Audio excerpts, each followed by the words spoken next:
এই যে বাবা ও এইদিকে শোনা কি হয়েছে বাবা এটা বলতে হবে তো কি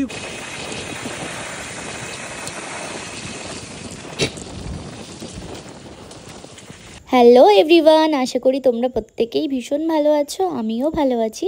চলে এসেছি নতুন আরেকটি ব্লগ নিয়ে। আকাশটা দেখে বুঝতেই পারছো ওয়েদারটা কিন্তু ছিল ভীষণ সুন্দর। আর আমি আর বর্দা মিলে বেরিয়ে পড়েছি বর্দার শালার ছেলের অন্নপ্রাশনের জন্য।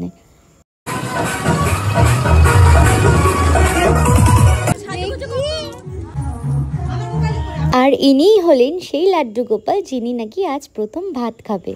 এখানে কিন্তু ডেকোরেশন প্রায় কমপ্লিট এবং শুধু বাকি ছিল বেলুন ফোলানোর কাজ, যেটা চলছে এখনও। এবং সেদিনকার গরমটাও ছিল ভীষণ সাংঘাতিক, মানে কেউই থাকতে পারছে না। আর এই তো সবে ছোট বাচ্চা, গরমে প্রায় নাজেহাল অবস্থা। সেই জন্য আমিও ওকে নিয়ে বেরিয়ে পড়লাম একটু বাইরে হাওয়া খাওয়ানোর জন্য।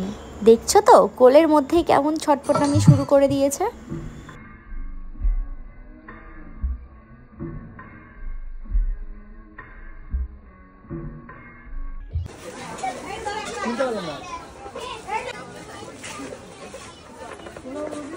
ওই যে পিপি এই যে বাস এই যে ওরে এই ফোন করছে এই যে দিদি বেলুন দিচ্ছে থাম্মি, এই যে থাম্মি বেলুন দিচ্ছে।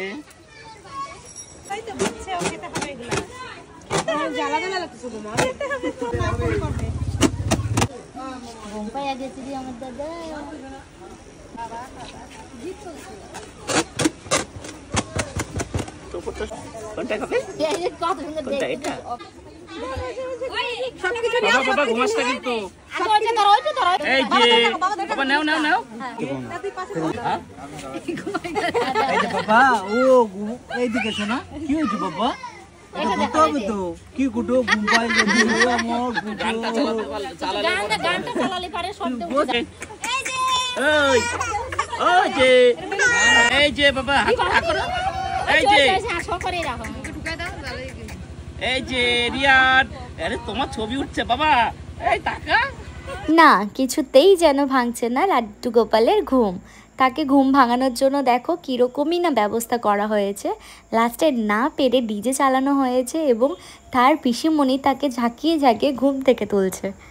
ঝাল খেয়ে যেন পুরো মুখই লাল হয়ে গেল তার। দেখো কেমন কান্নাকাটি শুরু করেছে।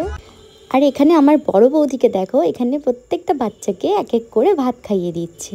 দেখতে দেখতে দিনগুলো কত তাড়াতাড়ি চলে যায় না। ছোটবেলায় ঠিক এইভাবেই আমাদের মায়েরা আমাদেরকে খাইয়ে দিত।